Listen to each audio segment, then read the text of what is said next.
the moment I let out my first cry upon entering this world.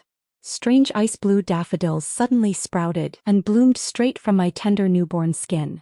The entire room filled with a pure yet eerily fragrant scent. Who would have guessed my father would see it as an ill omen? He scooped me up, ready to hurl me to the ground, but my mother threw herself forward in desperation, begging with her life until she managed to save me. From the time I began to remember things, the villagers would avoid me, like the plague, whenever they saw me. No one wanted to speak a single word to me. I often squatted on the ridge of the field, watching ants move their nest, or stared blankly at the weeds in the corner of the wall, lost in thought. Later, servants from the Marquis Manor arrived. They said the heir, Shen had been ill year-round. A diviner had told them he needed a girl bearing an auspicious anomaly to dispel misfortune. The ice-blue daffodils that appeared at my birth matched perfectly with the method for suppressing evil chi. My mother wiped her tears and pushed me onto the carriage. In this way, I became the prospective bride of the heir to the Marquis Manor. On the day of the grand wedding, joyous music filled the air, and the entire capital waited eagerly for the spectacle. They called it the perfect pairing of a sickly invalid and a fool. The bridal procession had just stepped onto the luxurious red carpet spread before the entrance of the Marquis Manor when I stopped. Under everyone's astonished gazes, I squatted down, reached out, and lifted a corner of the thick carpet.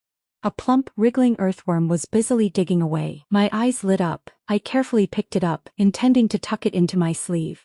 "This can be taken back to feed the chickens." The words had barely left my mouth when the entire venue erupted in loud laughter.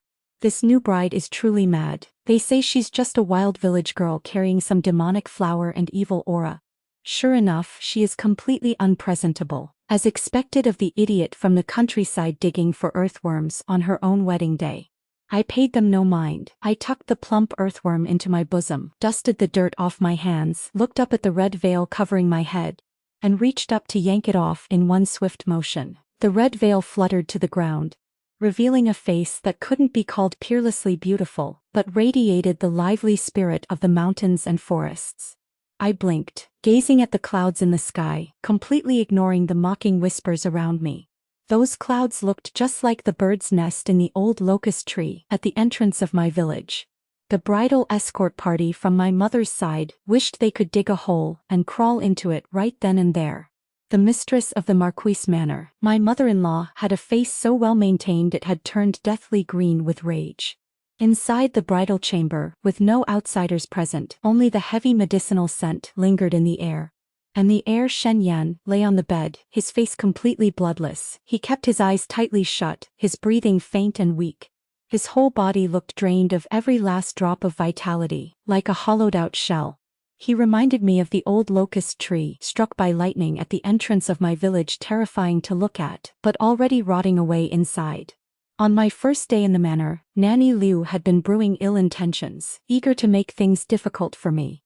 Knowing Shen took medicine year-round, she deliberately brought over a bowl of decoction laced with extra coptis root.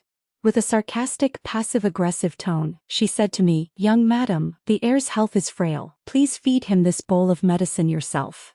It's also a way to show your sincerity." I didn't take it. I simply leaned in and sniffed. A bitterly pungent stench hit my nose, even more bitter than the coptis I had once tasted in the village. I frowned and pointed at the bowl. "Bitter. He'll feel even worse. Young madam, bitter medicine cures the illness. This prescription cost the Marquis Manor 1,000 pieces of gold to obtain." I ignored her completely.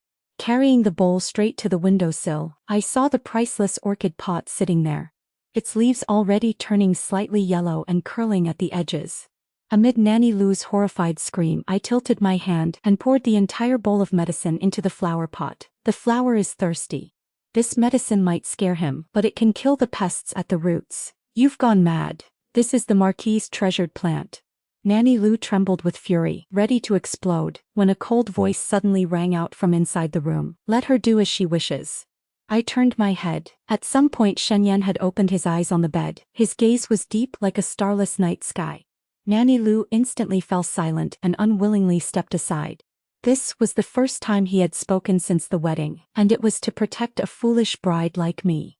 I stared at his face for a long moment before suddenly blurting out, You look like the old locust tree that's withering at the entrance of my village. There are even more bugs on you than on it." The room fell deathly silent. The servants were so terrified they didn't dare breathe loudly. This was utter disrespect. But Shen Yan showed no anger. He only coughed lightly. A strange glint flashed through his eyes before he turned and went back inside. Late that night I tossed and turned, unable to sleep. The bed in the Marquis Manor was far too soft. Lying on it felt like sinking into a swamp, leaving me restless and uneasy. It was nowhere near as steady as the simple earthen bed back in my village.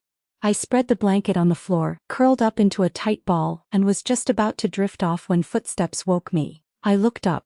Shen Yan stood beside the bed, gazing down at me with complicated eyes. "The bed is too soft, I'm starving." I rubbed my eyes and mumbled. Seeing how completely unguarded I was, and remembering my bizarre actions earlier pouring out the medicine, squatting to dig for earthworms, something strange stirred in his heart. This Marquis Manor had been lifeless for more than 10 years. Ever since I arrived, it had gained a few traces of vitality that no one could quite predict. He had thought tonight would be the same as always, waiting for dawn in endless pain and silence.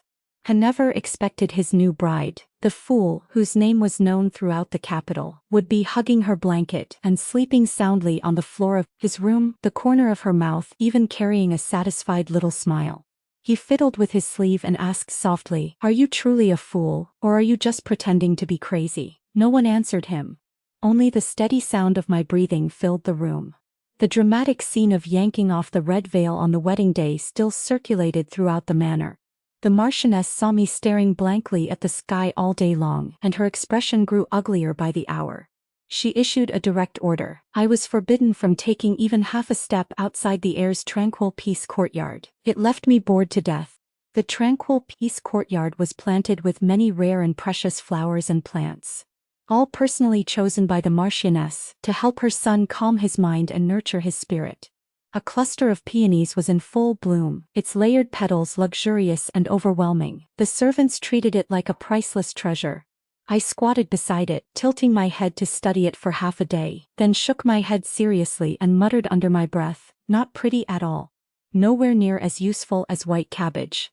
So while the servants napped during the afternoon heat, I secretly fetched a small hoe from the corner of the wall and set to work on the precious flowers and plants. Pull out all the flowers, hoe up the soil, and plant vegetables instead. That's actually useful. I first uprooted several clusters of the brilliant peonies, then pulled up the deep purple blooms as well. Even the seemingly delicate orchid pots in the corner had their roots dug up and neatly set aside. Who knows, they might make good firewood later. In less than half an hour, the once elegant and noble courtyard had been completely hoed into neat rows of loose, black soil that smelled rich with nutrients. Mochi, the heir's personal attendant, saw the scene of devastation and rushed inside in a panic, hands shaking. "Young master, it's over. The young madam has pulled up every single flower in the courtyard." I looked into the room. Shen Yan was leaning against the soft couch by the window, reading a book. He didn't even raise an eyebrow, as if he hadn't heard a thing. Mochi paced back and forth in a frenzy, nearly in tears. Only then did the heir slowly put down his book and glance at me outside the window.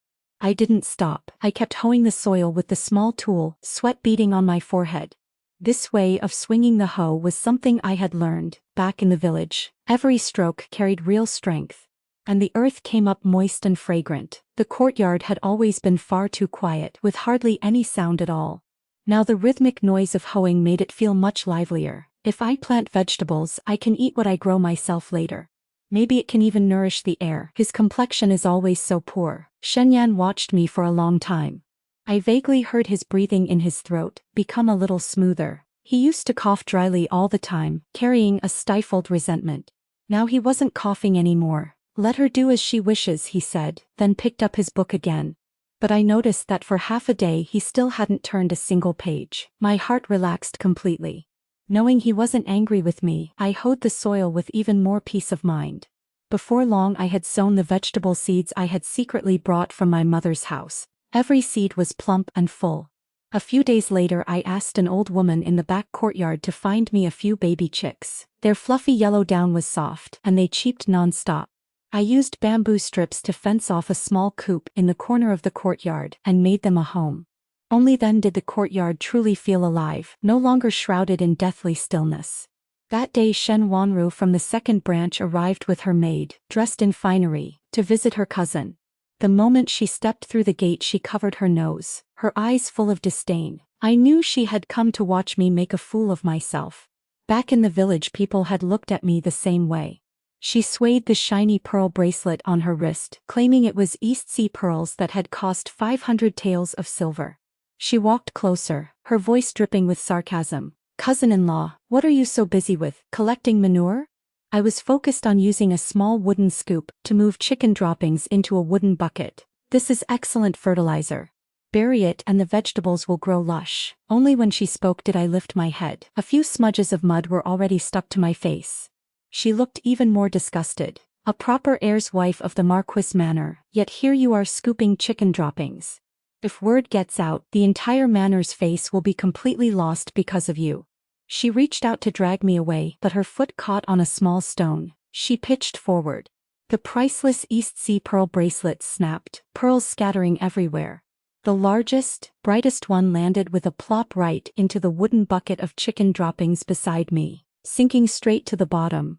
The courtyard fell deathly silent. The next second, Shen Wanru's shriek nearly flipped the roof off the house. She jumped up and down screaming, "My pearls!" The maids hurriedly knelt and scrambled to pick them up, but none dared touch my bucket of chicken droppings. Every face looked awkward. Shen Wanru sat on the ground and wailed pitifully. I felt sorry for her. After thinking for a moment I walked over to comfort her. "Don't cry. Chicken droppings can enrich the soil. Your pearls fell in and can enrich it too." Shen Wanru choked on her own sobs. Then furious she stood up and tried to rush over to push me, but the maids quickly held her back.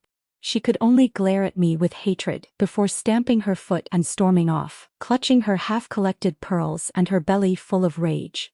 Inside the room Shen Yan couldn't hold it in anymore. He suddenly turned his head and coughed violently. This time the cough sounded clear, hiding an unmistakable trace of laughter. I looked into the room. Mochi was busy patting the heir's back, his expression frantic. After a long while the coughing finally stopped.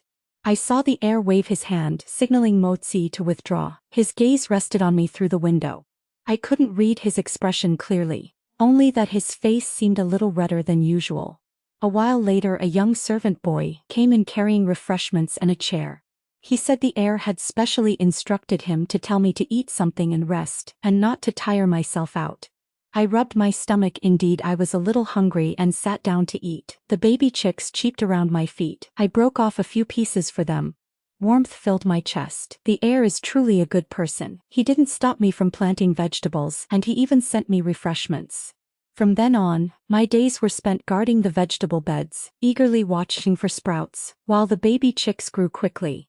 Their fluffy down thinned as they learned to peck for insects. Mochi saw that I was behaving myself and stopped watching me every single moment. He only occasionally brought food on the heir's orders, and the wariness in his eyes had faded considerably. The incident happened one late night. I wasn't sleeping deeply when I heard suppressed coughing from inside the room. At first I thought the heir had caught a chill, but the coughing grew more and more urgent, mixed with faint groans that made my heart ache. I threw on an outer robe and rushed over. Mochi was coming out carrying a basin of bloody water, his face deathly pale. Even the air in the courtyard carried a thick, fishy stench under the lantern light. "Young madam, please go back to your room. The heir's old illness has flared up again. The imperial physicians are treating him inside." Mochi saw me and hurriedly tried to stop me, his voice full of anxiety. I stubbornly stood my ground. From inside the room came the helpless sighs of the imperial physicians. "The cold poison in the heir's body has accumulated for many years. This flare-up is extremely dangerous. Ordinary tonics cannot resolve it. This old servant is powerless." The Marchioness's eyes were red-rimmed as she carried a bowl of pitch-black medicine to Shen Yan's bedside, her voice trembling. "Yanner, take one more sip. This is a new prescription the imperial physicians just wrote." Before the bowl even reached his lips, Shen Yan suddenly turned his head and coughed violently again, so hard he had no strength left to speak. His brows were tightly knitted. Clearly the bitter medicinal smell was making his already churning organs even more uncomfortable. Everyone in the room panicked but could do nothing. I suddenly remembered the old folks back in the village. When a tree's roots are already withered, pouring too much water will only rot them further. You have to nourish them slowly with clear, sweet water. The heir's body was just like a dried-up root. Those bitter, heavy tonics could never help. I turned and ran toward the small kitchen. On the stove was still the pot of radish soup I had simmered that afternoon. I had added a few strands of wild ginseng roots I had dug from the mountain behind the village. The aroma was wonderful. The villagers all said it could strengthen the body. The manor servants had previously thrown it away like worthless weeds. I had secretly picked it up, dried it, and saved it. By the time I carried out a bowl of clear radish soup, the room was still in chaos. I pushed aside the maids blocking my way and walked straight to the bedside, holding the bowl in front of Shen. "Young master, drink this. The tree root is already dry. It needs clear sweet water. Too many tonics will only make it worse." The entire room froze. "Nonsense." The Marchioness slapped my hand away. A few drops of soup splashed onto the bedding. "What are you thinking? A bowl of worthless radish soup and you dare bring it to Manor? Do you want to kill him? Someone drag this brainless fool outside and lock her in the woodshed." The servants immediately chimed in, scolding me for trying to harm the heir and trying to drag me away. Mocha stood to one side, wanting to stop them but not daring to. He could only look desperately toward Shen. My arm was held tight, yet I stubbornly kept the bowl raised, staring at Shen. "There are good things in here. They can strengthen the body." Shen leaned against the soft couch, his face white as paper, a trace of blood still at the corner of his mouth that hadn't been wiped away. He suddenly looked up at me, his gaze deep. "I'll drink it." His voice was weak yet carried unquestionable authority. "Manor, you've lost your mind." The Marchioness couldn't stop him. I watched Shen struggle to sit up, his eyes passing over the crowd and settling on the bowl in my hands. His gaze was extremely complicated, probing, helpless, and containing a trust he himself hadn't even noticed. "Give it to me." I quickly shook off the servants and handed him the bowl. He took it, his hand slightly unsteady, yet he drank it slowly, sip by sip, until not a single drop remained. Mosi hurriedly offered a handkerchief. Shen wiped the corner of his mouth and let out a soft breath. "It's actually easier to drink than the tonics." The Marchioness trembled with rage but could only stand to one side, sighing helplessly. I squatted beside the bed, watching Shen complexion and hoping he would get better. That night, I kept watch beside the chicken coop in the corner of the courtyard, already planning that once the chickens grew fat, I would stew chicken soup to nourish the heir. They were growing so slowly though. Who knew how long I would have to wait? Just before dawn, Mozi came running in a fluster, his face full of disbelief and joy. Young madam, the heir isn't coughing anymore. Last night he slept peacefully for more than half the night." I immediately stood up and ran inside. Shen was leaning against the soft couch, his eyes much clearer. His face was still pale, but the dangerous look from the night before was gone. The Marchioness held his hand, her eyes red. When she saw me enter, she looked at me with a complicated expression, yet she didn't scold me as usual. Only later did I hear Mozi and the servants gossiping. The imperial physicians had come again at dawn to take his pulse and exclaimed in shock that it was a miracle. The cold poison in the heir's body had receded. After questioning, they learned it was because of the bowl of radish soup I had given him. They had no idea the key wasn't the radish but the wild ginseng roots they had dismissed as weeds. I had only thought the fragrant roots smelled nice. When I dug them up and dried them, I tossed a few strands into the pot while simmering to add a clean fragrance. I never expected it would actually work. The Marchioness's attitude toward me gradually softened. Occasionally she would even have maids bring me fabric, but I cared more about my baby chicks and vegetable beds. "Tell me, once the chickens grow big and fat, if I stew soup for the heir, won't his body recover faster?" Mochi was stunned, then sighed helplessly, but still answered seriously, "Young madam, rest assured, it will definitely help." Inside the room, Shen heard the words and the corner of his mouth secretly lifted. The sunlight falling on his face indeed carried a few degrees less of its usual cold aloofness. Half a month later, the Marquis Manor held a banquet to celebrate the improvement in Shen health. I didn't want to go. The vegetable sprouts in the courtyard had just emerged, and I still had to watch the chicks so they wouldn't peck randomly. But the Marchioness came personally to call me, and Shen also signaled for me to go, so I obediently followed. The banquet hall was decorated with flowers and lanterns, crowded and noisy. I couldn't sit still. My mind kept drifting back to the vegetable beds in the corner of the courtyard. I only wished the banquet would end quickly. The second madam led Shen to sit opposite us, smiling all over her face, but her eyes kept darting toward me. After more than 3 rounds of wine, the Marquis mentioned the imperial bestowed white jade guanyin statue, praising how it could suppress evil and bring blessings. The second madam immediately stood up and smiled at the Marchioness. Eldest sister-in-law has always loved jade. Let your younger sister-in-law present it for you to admire. Soon a maid carried up a brocade box containing a white jade guanyin statue. Mochi whispered to me, "Young madam, this jade guanyin was bestowed by the emperor himself. It's normally kept locked in the secret vault. Only the Marquis and the second lord have the keys. It's strange that the second madam is being so proactive today." The second madam personally stood up and wanted to present the jade guanyin to the Marchioness. As she carried the brocade box past me, she suddenly cried out in alarm, as if her foot had caught on something. She staggered toward me and deliberately reached out to grab my arm, using the momentum to let go. The brocade box slipped from her hands. A crisp shattering sound rang through the banquet hall. The white jade guanyin smashed onto the green brick floor, shards flying everywhere. The main part of the statue landed right at my feet. The banquet fell deathly silent. The Marquis' face darkened instantly.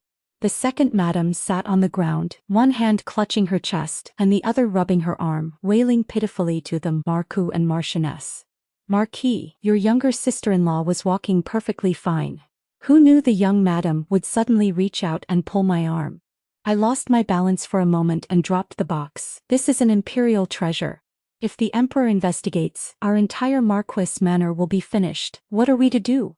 While crying, she deliberately glanced at everyone, making sure to show the red mark on her arm where I had supposedly grabbed her. Her act made it look as if I had deliberately caused trouble and destroyed the treasure. Shen immediately rushed over to support her, pointing at me and shouting along, "That's right.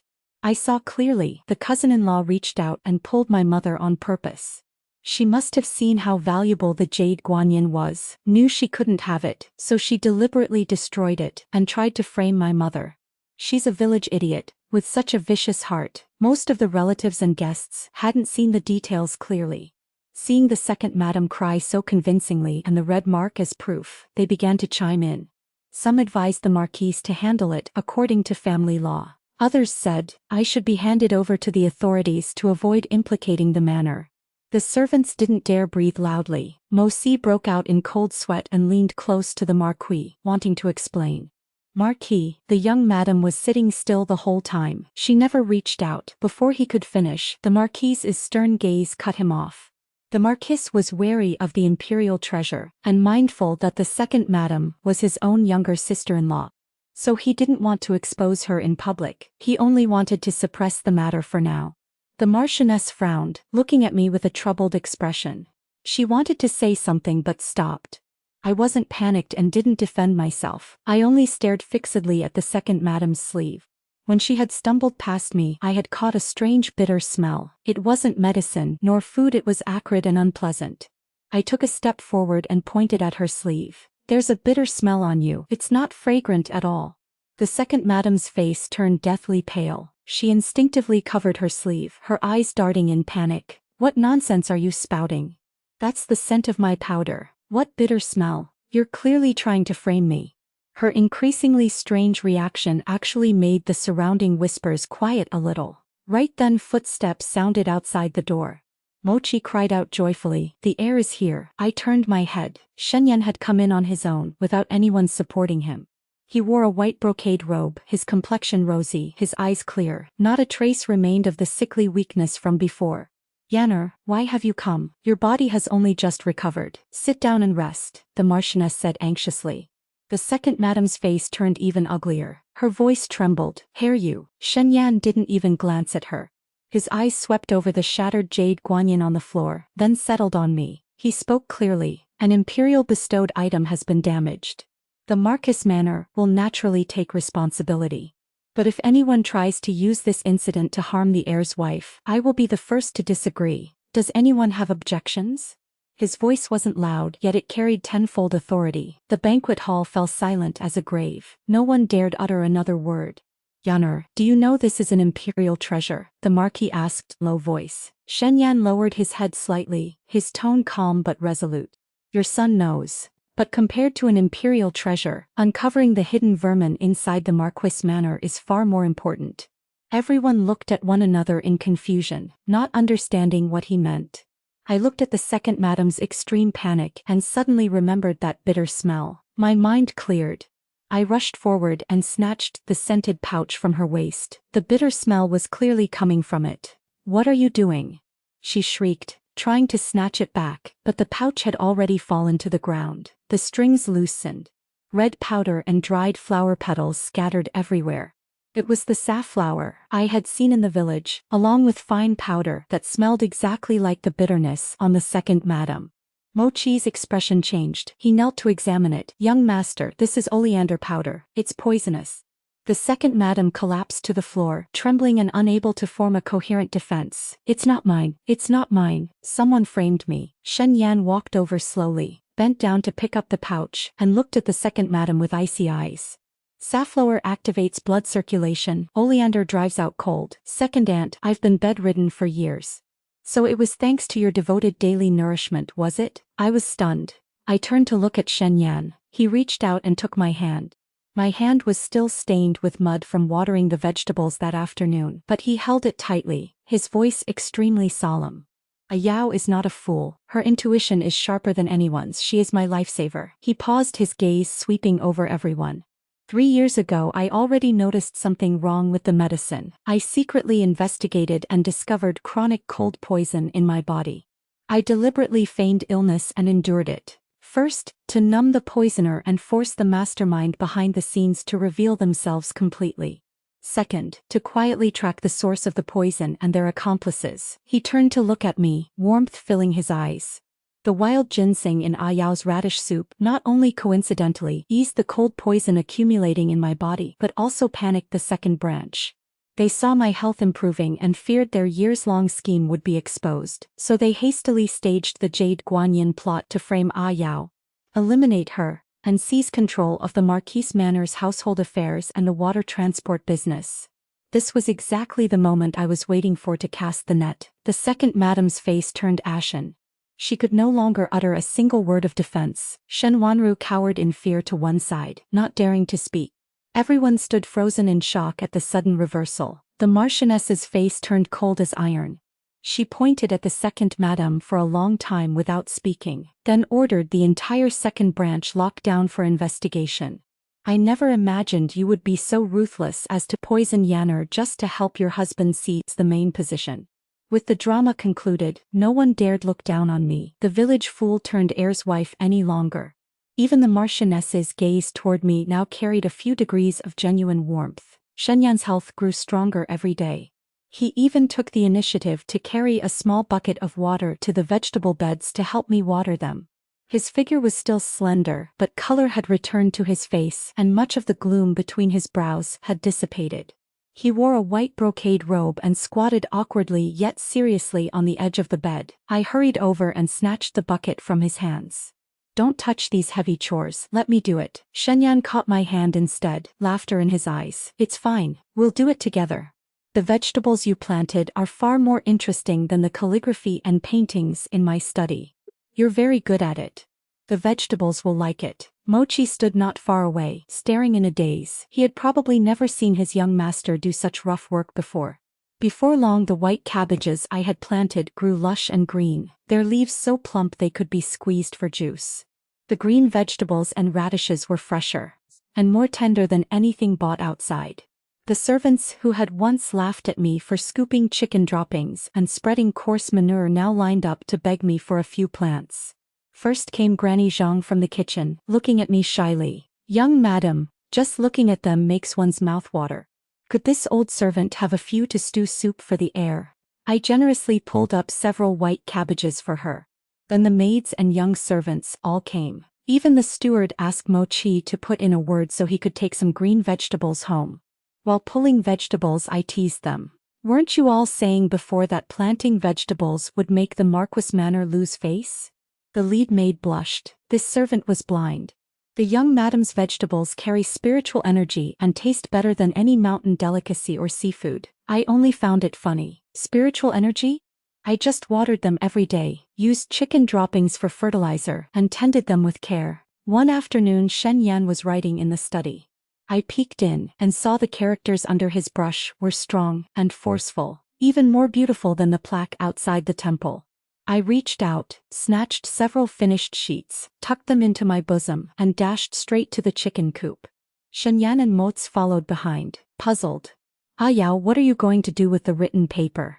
I stood on tiptoe and pasted the sheets onto the bamboo fence of the coop, then clapped my hands. The writing is beautiful.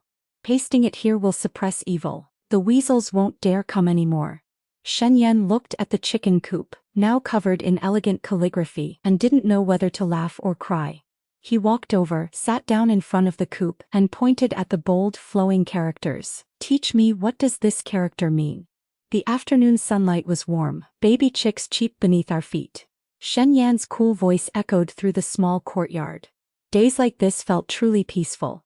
A few days later, the eldest princess hosted a banquet and invited the female relatives of the Marquise Manor to attend a gathering. Before we left, the Marchioness had the Manor's seamstress measure me for several sets of silk and brocade gowns. I only chose one plain set. The Marchioness clutched her chest in frustration. I carried a small woven basket out from the vegetable patch, filled with plump red berries. Mother, these are very sweet. I'll take them for everyone to eat. I had cleared a small patch beside the vegetable beds to plant strawberries.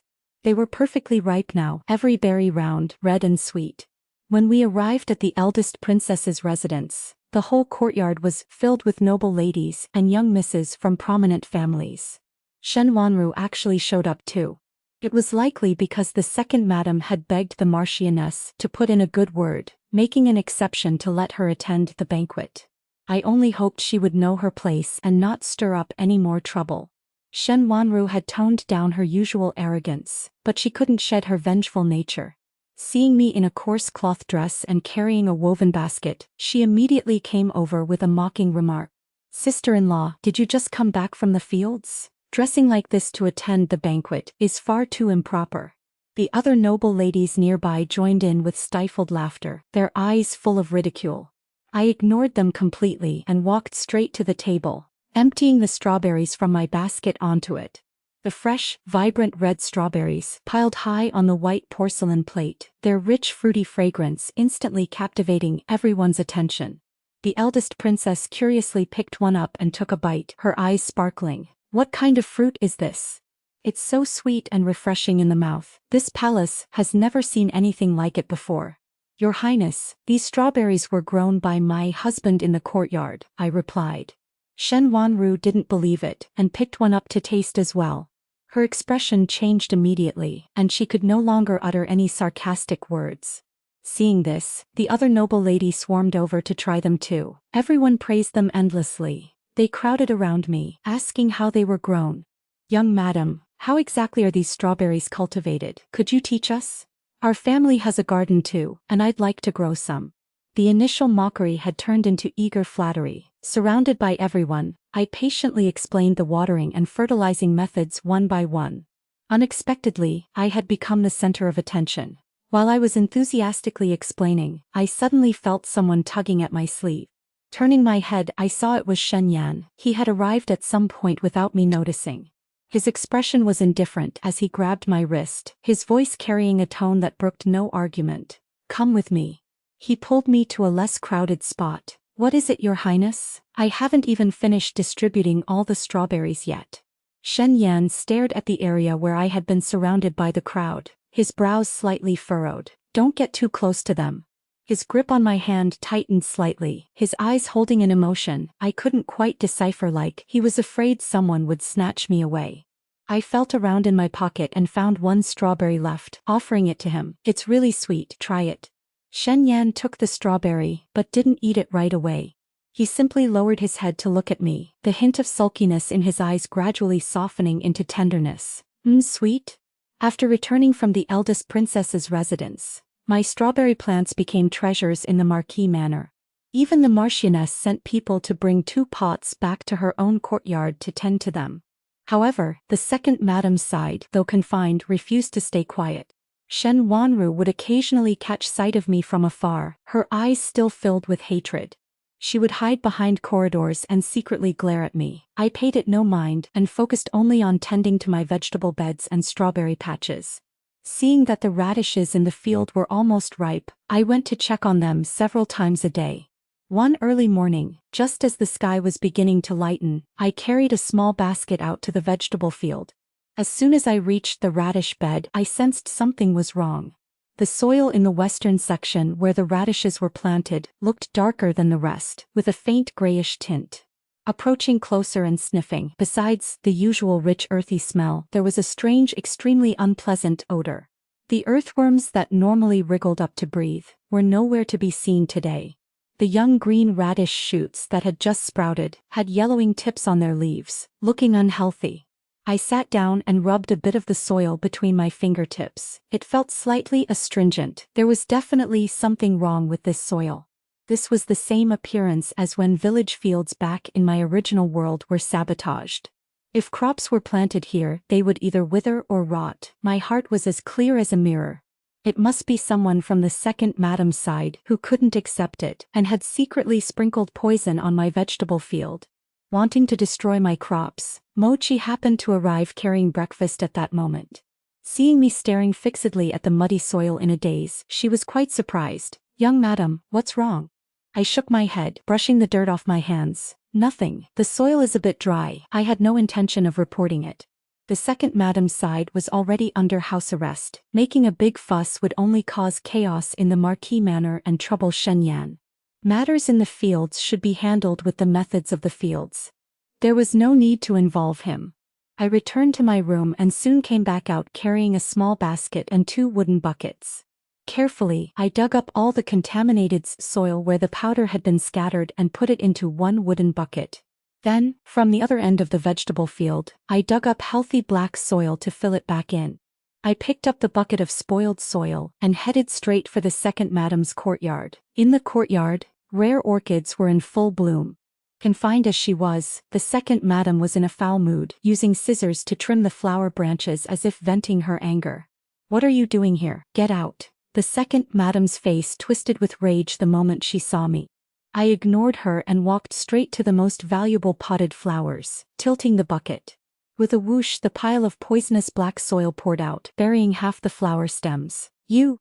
The second madam trembled all over in fury, pointing at me but unable to speak. I put on a serious expression and looked at her. "The soil for your flowers wasn't good. I'm just exchanging it for better quality soil for you." With that, I picked up the empty bucket, turned around, and left directly, leaving the second madam there nearly fainting from anger. I knew she would definitely come, looking for trouble with me, but I wasn't afraid in the slightest. This soil was originally what she had ordered someone to scatter in my vegetable field. Now it was simply returning to its rightful owner. She who sowed the seeds of karma would reap the consequences.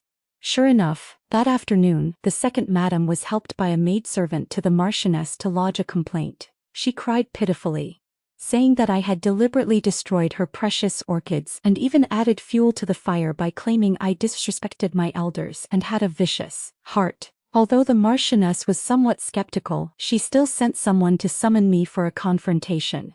As soon as I stepped into the main hall, I saw Shen Yan was there too.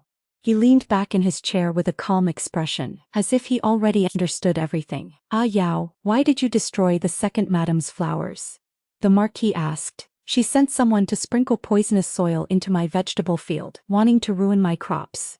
I simply returned that same poisonous soil to her so her flowers could have a taste of it too." The second madam's expression changed drastically.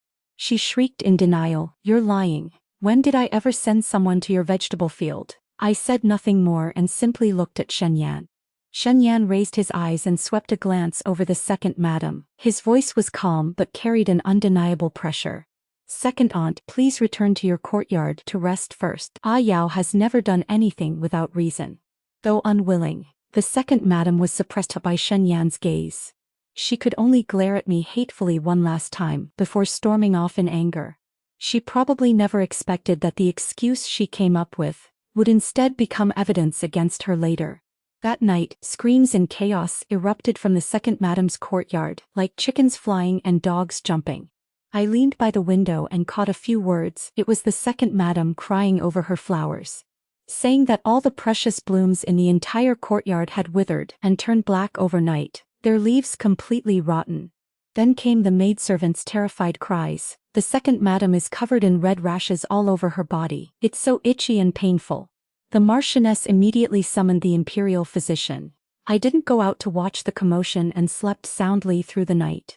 The next morning, I heard that Shen had personally led people to search the second madam's courtyard. From the soil in those seemingly luxurious flower pots, they identified the exact same toxin as the chronic cold poison that had once harmed Shen. This poison was mild in strength but extremely insidious.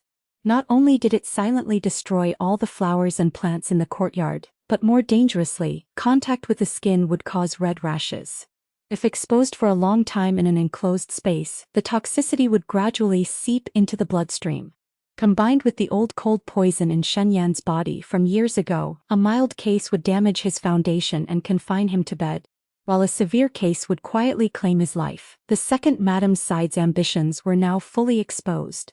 It wasn't just about destroying flowers and plants. They clearly intended to use this inconspicuous pile of poisonous soil to silently push Shen and me to our deaths. For the sake of seizing the heir position and family assets, they were ruthless enough to disregard brotherly bonds, hiding poison in everyday life with invisible schemes. Their hearts were so vicious it sent chills down one's spine. After learning the truth, Shen expression turned as cold as iron. He immediately reported to the Marquis, accusing them of plotting against a direct descendant of the clan and intending to usurp the title. He ordered the entire second madam's branch to be expelled from the Marquis Manor, banished to a distant estate in the countryside, never to return to the capital, thoroughly eliminating this internal threat to the household. All of this was recounted to me by Mozi. After listening, I simply nodded and continued to bend down to water my radishes. Shen had handled these matters without asking me a single question, but at dusk, he personally came to my vegetable field. He stood on the edge of the field watching me roast fragrant sweet potatoes, a smile in his eyes, though hiding a trace of some indescribable emotion. He sat down beside me and looked at the charcoal-stained tips of my fingers. "Ah Yao, you were the one who swapped the soil in the second madam's courtyard, weren't you? Someone wanted to harm my vegetable garden. Why didn't you tell me? Matters in the fields should be resolved in the fields without troubling you. You have the important affairs of the Marquis Manor to manage. I can take care of my own fields and not add any extra burdens to you." Upon hearing this, Shen suddenly sat lower and reached out to pull me into his arms, making my whole body stiffen. His chest was very warm, carrying the clean scent of medicinal herbs mixed with the sweet aroma of roasted sweet potatoes. "Is that so?" He sighed softly and gently patted my back. I was caught off guard by the embrace. After hesitating for a moment, I still brought the half-piece of sweet potato in my hand to his lips. "Eat some, it's really sweet." After the second madam's branch was completely expelled, no one in the Marquis Manor had any objections to my farming anymore. Even Granny Zhang from the kitchen came to stand outside the courtyard gate every day, hoping to get some freshly picked vegetables. My crops ripened one wave after another. The white cabbages filled half the storage room, and the radishes were crisp and juicy. Strawberries were harvested batch after batch. Even the chicks had grown into fat hens, laying several baskets of eggs each day. That day, when Shen returned from court in the afternoon, he saw me squatting in the courtyard sorting strawberries, and smiled as he approached. "Ah Yao, with so many vegetables and fruits, how can the Marquis Manor finish them all? It's such a pity to let them go bad. Throwing them away would be too wasteful, but there's nowhere to give them either." Mozi, standing nearby, suddenly spoke up. "Young madam, why not open a shop? The people in the capital have never eaten such good produce grown by your highness. They will surely welcome it, and more people can taste the vegetables you grew. Wouldn't that be wonderful?" My eyes lit up. "That's a great idea. The crops in the fields are growing so well, it would be a shame to let them spoil in our hands. Letting more people enjoy the fresh taste would be perfect." I tugged at Shen sleeve. Yes, let's open a shop. I want everyone in the capital to taste the vegetables I planted. The strawberries were sweeter than honey, and the radishes were crisp and satisfying. Seeing me so delighted, a smile appeared in Shen Yan's eyes. He immediately agreed. If you like it, then we'll do it. Leave this matter to me. He was always efficient. That very day, he instructed Mo Si to find a shop location near the Marquis Manor on a busy street, specifically one with heavy foot traffic, close to the vegetable fields and with a neat layout. Early the next morning, Mo Si reported back that she had found an excellent spot. Just 2 streets south of the Marquis Manor, right by the market entrance. It had plenty of passers-by but wasn't too noisy. The shop wasn't large, just one main room with a small backyard, but the structure was tidy and orderly. The windows were large and bright, letting sunlight in everywhere and keeping everything clean. The backyard was perfect for storing vegetables, and could even accommodate a simple shed for tools. It couldn't be more convenient. When Shen Yan took me to see it, I couldn't tear my eyes away the moment I stepped inside. The rammed earth floor was flat and solid. The wall corners showed no signs of mold, and even the beams overhead were clean, giving off a sense of spaciousness and freshness. I sat down to touch the ground, then went to the window and pushed it open.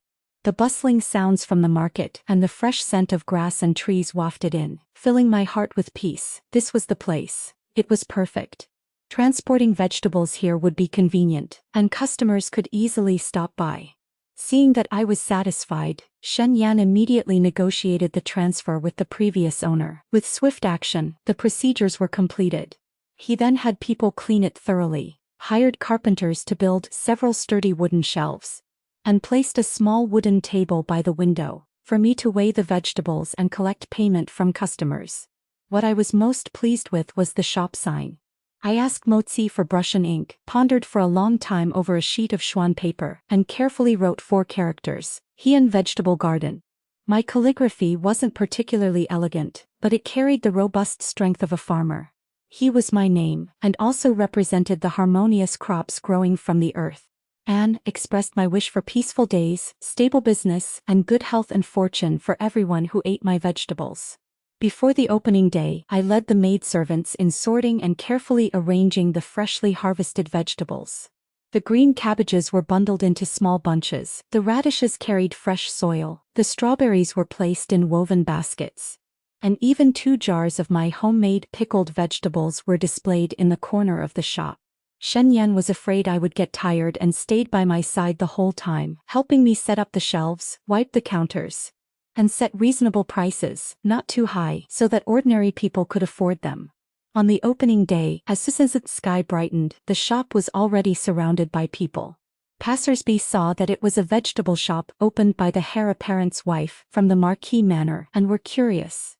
They came closer to taste the strawberries I offered, and their eyes immediately lit up. This fruit is so sweet, sweeter than honey. The news spread quickly. Before half a day had passed, a long line had formed at the shop. Granny Zhang brought people from the kitchen to buy in bulk, saying it was to make cabbage soup for the heir apparent. A maidservant from the prince's manor came with a food box to purchase strawberries, saying her master had specifically requested them. Even eunuch Li from the palace heard the news and came, saying that the empress had heard of the vegetables I grew and specifically sent him to buy a basket of green cabbages and strawberries. Dressed in my coarse cloth skirt, I stood behind the counter weighing and packaging vegetables for everyone, my hands moving with nimble efficiency. An old lady with a cane came to buy radishes, saying her grandson had lost his appetite due to illness. I added 2 extra ones for her and taught her how to make delicious radish soup. The heir apparent's wife has such a kind heart. She doesn't look down on people like others do. After court that day, Shen Yan didn't return to the Marquis Manor but came straight to the vegetable shop. He changed out of his court robes, rolled up his sleeves, and helped me carry baskets of vegetables. His somewhat clumsy but serious movements drew curious glances from the queuing commoners. Isn't that the heir apparent of the Marquis Manor? He's here helping his wife run the shop? Your Highness, with your status, aren't you afraid of being laughed at? Shen Yan smiled as he looked at me, his eyes full of tenderness. The vegetables my wife grows are the best. What's there to laugh at if I help her sell a few more? His words warmed my heart immensely, and the scale in my hand felt steadier.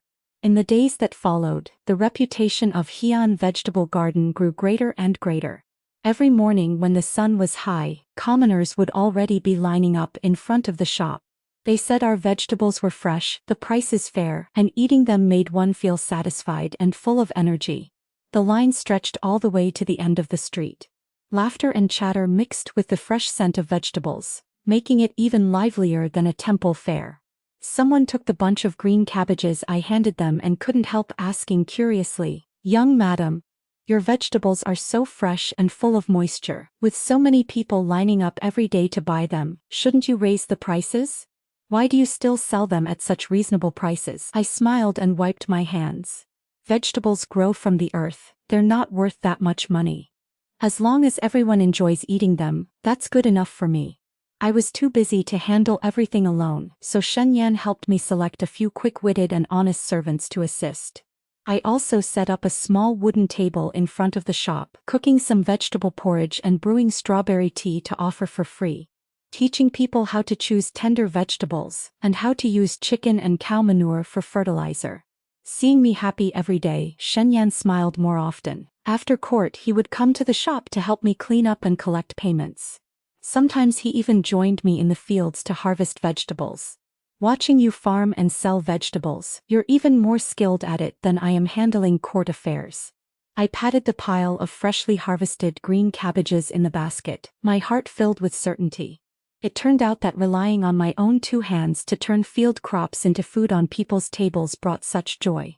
The Heian Vegetable Garden not only let the people of the capital taste fresh vegetables but also made me feel that in this marquee manor, I finally had my own solid foundation. The days that followed became increasingly stable. Waves of radishes and cabbages ripened one after another. The second harvest of strawberries was also in. I even pickled several jars of vegetables using countryside methods. Sprinkled with salt and sealed tightly in porcelain jars, they were crisp and delicious, perfect with porridge. That day I was carrying a bucket of water to irrigate the vegetable beds.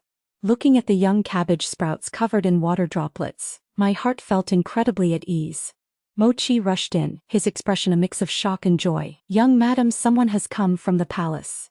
They bring an oral decree from His Majesty, saying that he has heard the heir apparent's old illness was cured thanks to your care. Now that your vegetable shop has become famous far and wide, His Majesty specially summons you and the heir apparent to enter the palace for an audience tomorrow." The Marchioness hurried over upon hearing the news. She had people prepare silks, satins and gold and silver jewelry for me, stuffing a box full of treasures. She instructed me and Shen to understand the rules, kowtow and thank the emperor profusely. I shook my head, pushed the box of treasures aside, and fetched a jar of my homemade pickled vegetables from the storeroom. I also picked up a woven basket filled neatly with tender green cabbages freshly cut that morning. Crisp radishes still carrying the breath of the soil, and the freshest, reddest strawberries from the shop. Each fruit was plump and juicy, ready to burst with sweetness. These were all I needed to bring. Treasures couldn't be eaten, but green cabbages were crisp in the mouth, strawberries were sweet, and pickled vegetables with porridge were the most delicious. All of them were grown and made by me. I wanted His Majesty to taste this fresh flavor. The Marchioness was both anxious and angry. "You don't understand these things. Who brings such crude items when entering the palace?"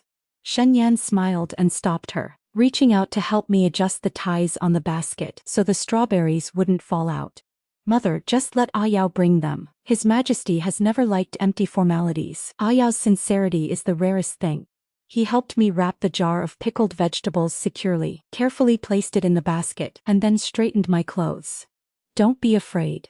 I'll go with you tomorrow. His Majesty will surely like this simplicity." Upon arriving at the imperial palace, the eunuchs and palace maids saw me carrying the woven basket, from which a corner of the porcelain jar peeked out along with green vegetable leaves and bright red fruits. They secretly glanced at me from the corners of their eyes, hiding smiles at the corners of their mouths. The proper heir apparent's wife from the marquee manor entering the palace with only these things. They must have thought it crude and foolish. Probably waiting to see me make a fool of myself. The emperor sat on the dragon throne, his demeanor gentle, but his eyes carried a hint of scrutiny. Seeing us enter, he smiled and waved. Shen, come closer so we can take a look. We've heard your health has improved greatly.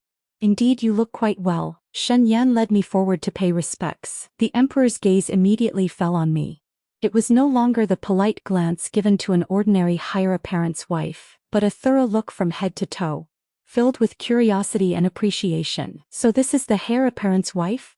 We heard before that Shen suffered from an old illness for many years. And it was only through your slow nourishment with radish soup that he improved. We were still skeptical, but seeing your simple and unadorned appearance today, you truly seem like someone with genuine secret remedies. He paused, then suddenly laughed, full of reassurance.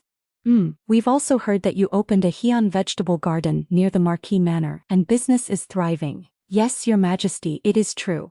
There were too many crops in the fields, more than the Marquis Manor could eat. It would be wasteful to throw them away, so I thought of opening a shop, so that everyone could taste the freshness. I set the prices at cost so ordinary people can afford them. As long as everyone eats well and feels comfortable, I am happy. Shen added, Your Majesty, Yao has never used any underhanded methods in running the vegetable shop.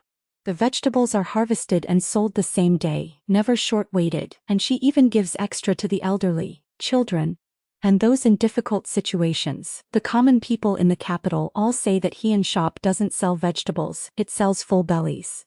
The emperor nodded repeatedly, the approval in his eyes deepening. Well said, full bellies. Nowadays many merchants only seek profit, but you have kept your original heart.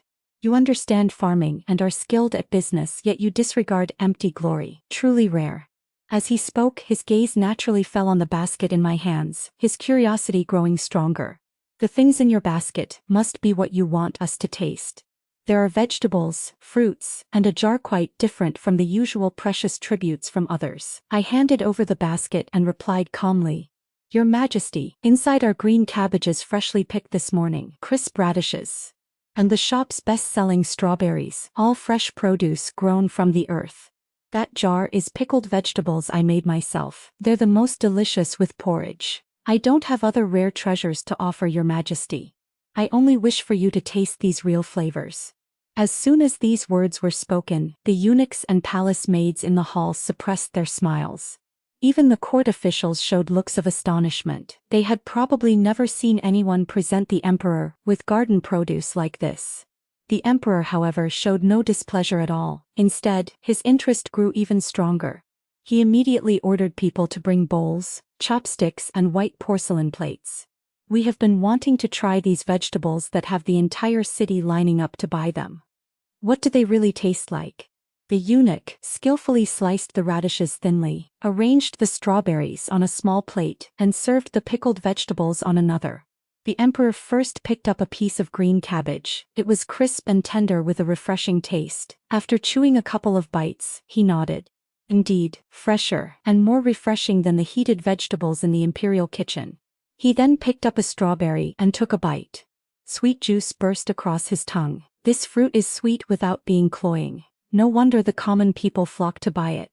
Finally, he picked up some pickled vegetables to eat with the plain porridge beside him. Excellent.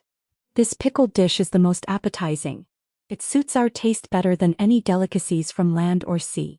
He ate several more bites and even had the eunuch serve some to the crown prince beside him. You should try it too. The produce from heian garden truly lives up to its reputation. It can win the favor of princes and nobles as well as the common people in the capital. The crown prince also praised it endlessly.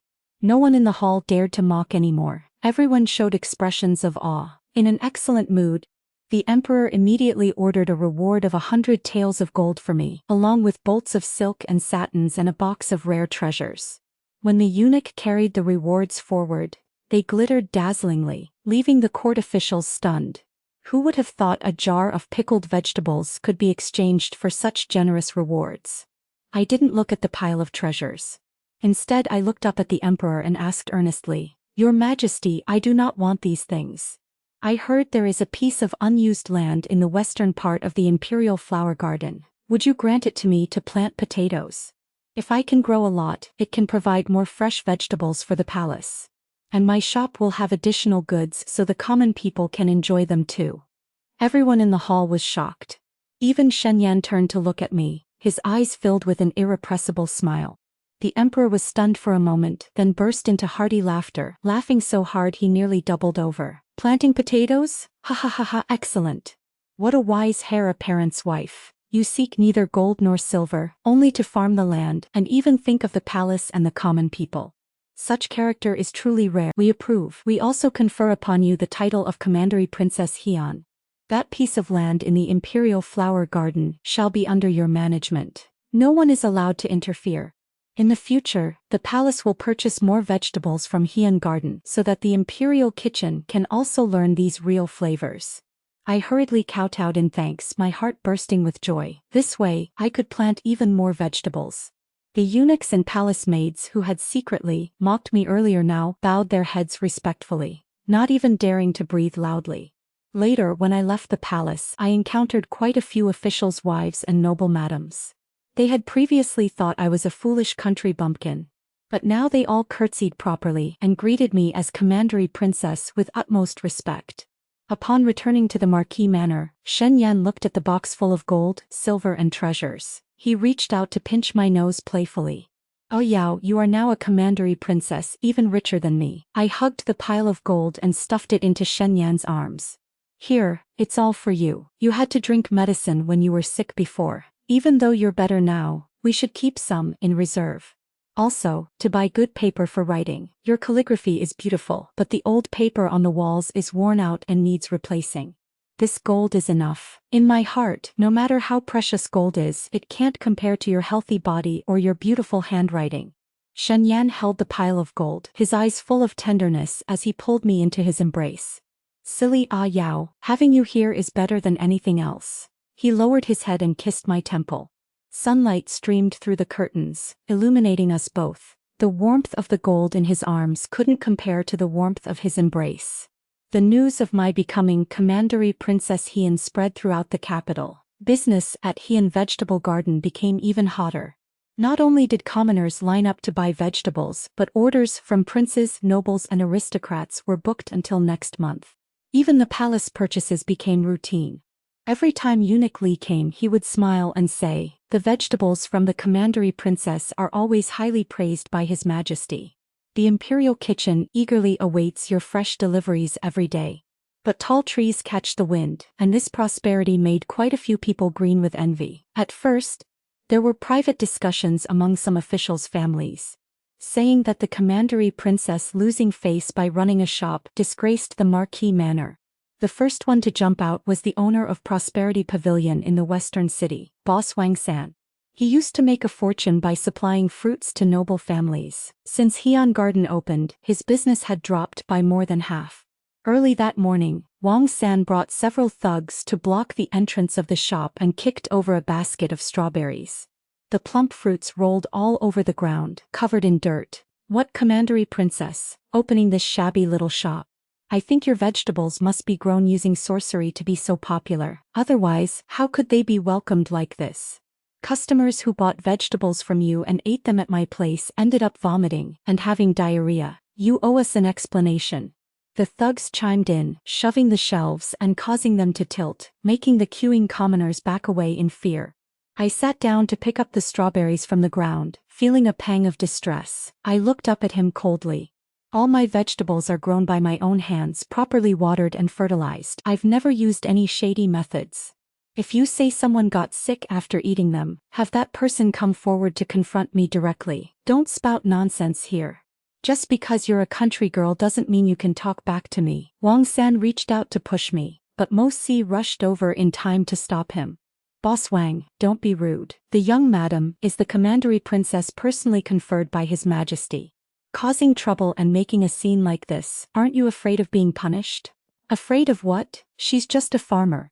Who knows if that Commandery Princess title was obtained through sorcery and deception too."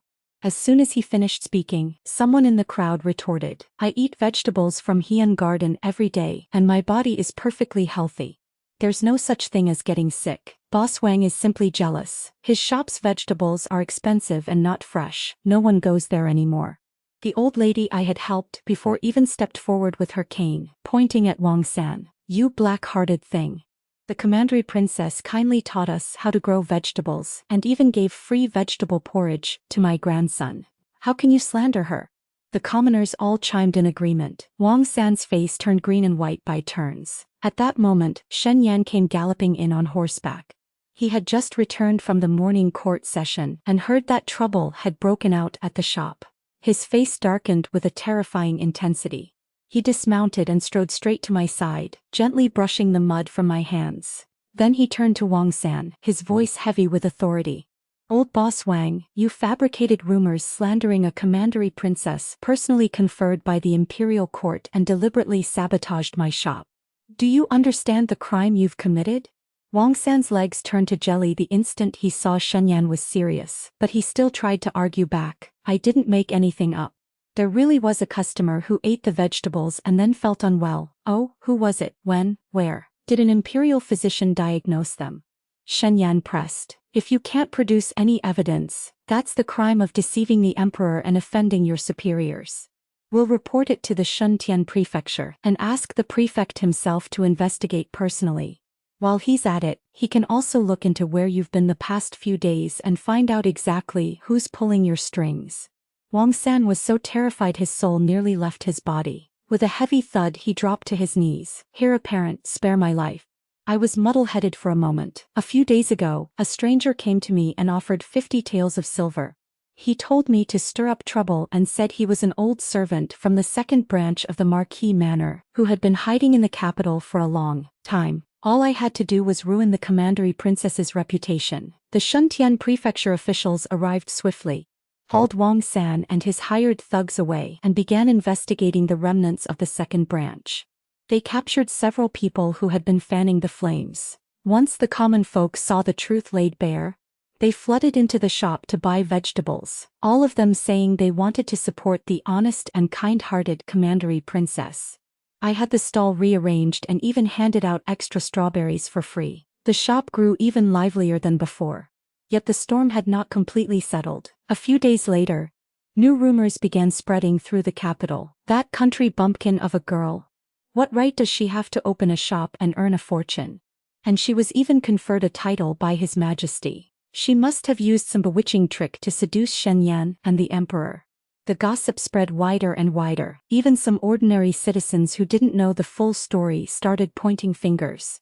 Shen Yan was afraid I would be upset, so he deliberately closed the shop for a few days of rest and took me strolling through the vegetable fields in the imperial flower garden. I squatted among the potato seedlings, smiling up at him. I'm not worried whether the vegetables I grow are any good. People only have to eat them to know the truth. Whether I'm someone who does honest work, you already know the answer. Shen Yan sat down beside me and helped pull a weed. He knew I didn't care, but he still couldn't bear to let me suffer any grievance. In secret he ordered people to gather evidence against those spreading the rumors, then invited eunuch Li from the palace, the commoners I had helped, and the nobles who had bought my vegetables to testify. He presented the full truth at court.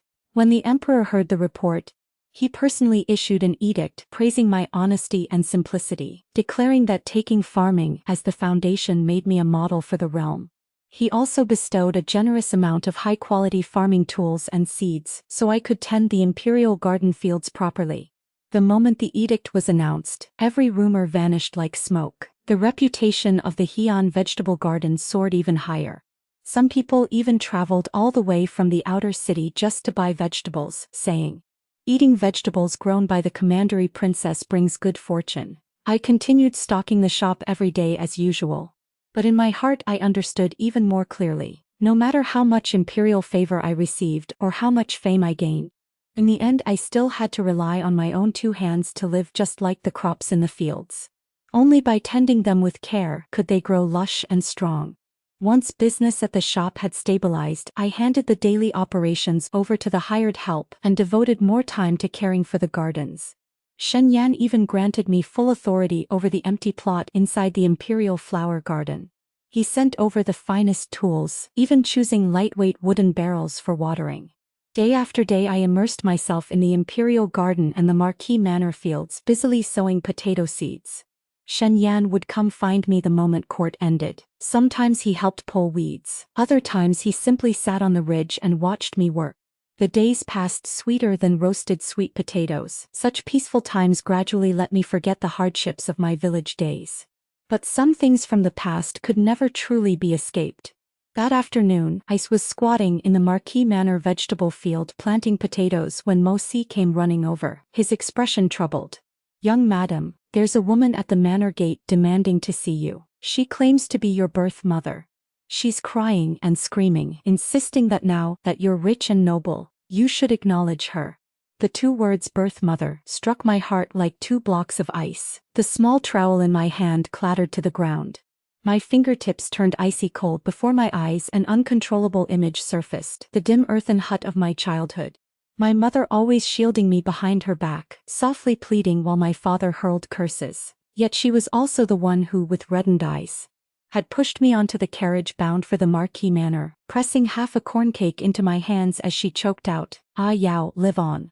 Only then had I understood that her protection had been real, but so had her helplessness when poverty forced my father to sell me for grain. In the nights before I was sold, I had always heard her stifled sobs outside the door, yet in the end she had steeled herself and sent me away. My whole body trembled. Instinctively I shrank toward the spot where Shen usually stood. My voice broke with a sob, "I won't see her.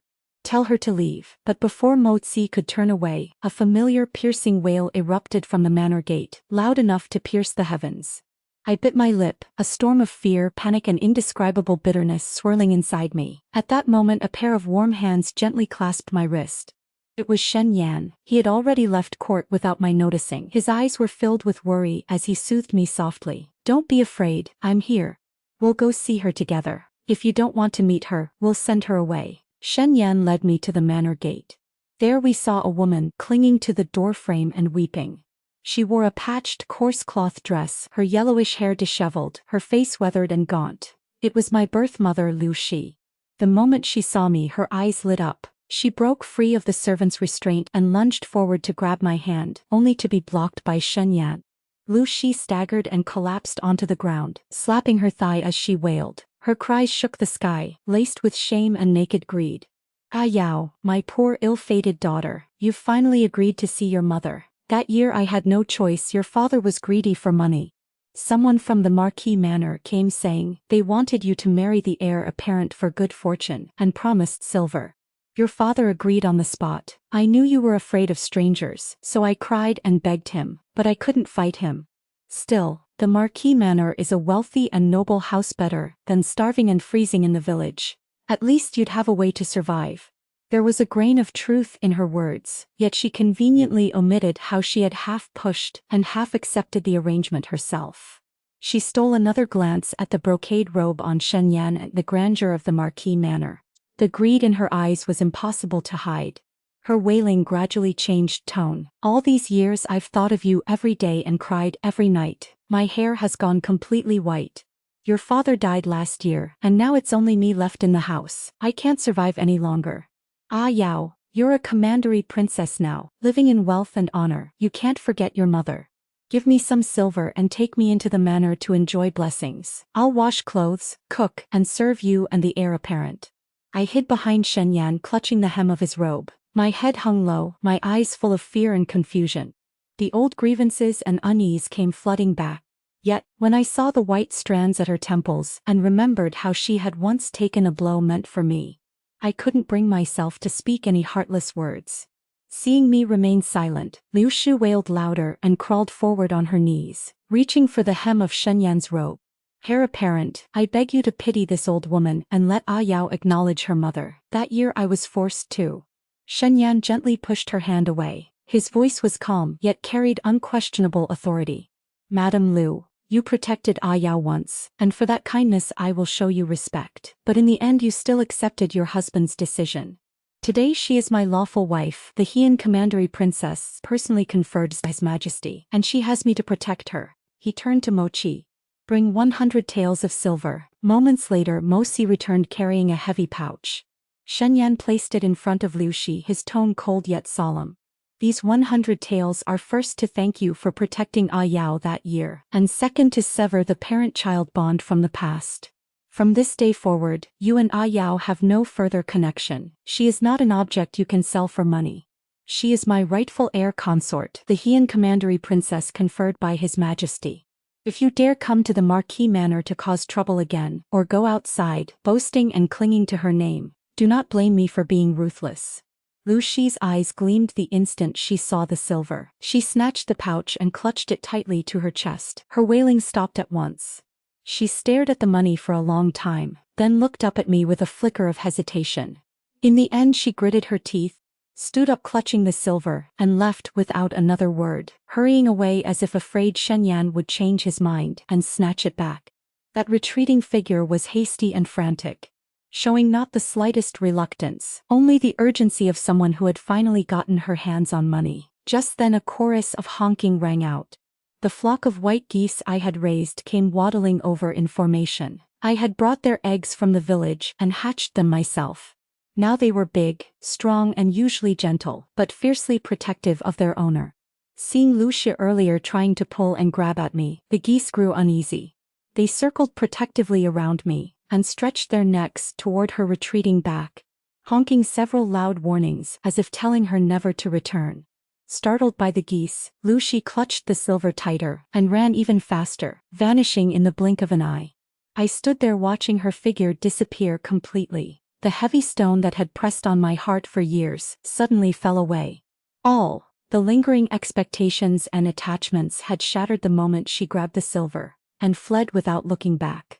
A breeze brushed my cheek. I murmured half to Shen Yan and half to myself, "I won't look back anymore. I have a home now."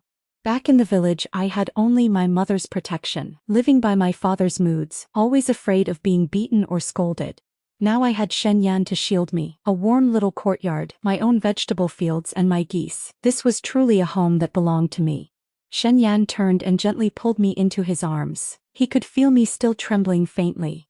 He stroked my back with tender comfort, his voice full of heartache. Lowering his head, he pressed a solemn, unwavering kiss to my temple. "Ah Yao, from now on I am here. No one will dare bully you again. I will give you the grandest title bestowal ceremony so the entire capital knows you are my one and only wife, the person in my heart." I leaned against his chest, breathing in the faint scent of ink that clung to him, and warmth flooded me.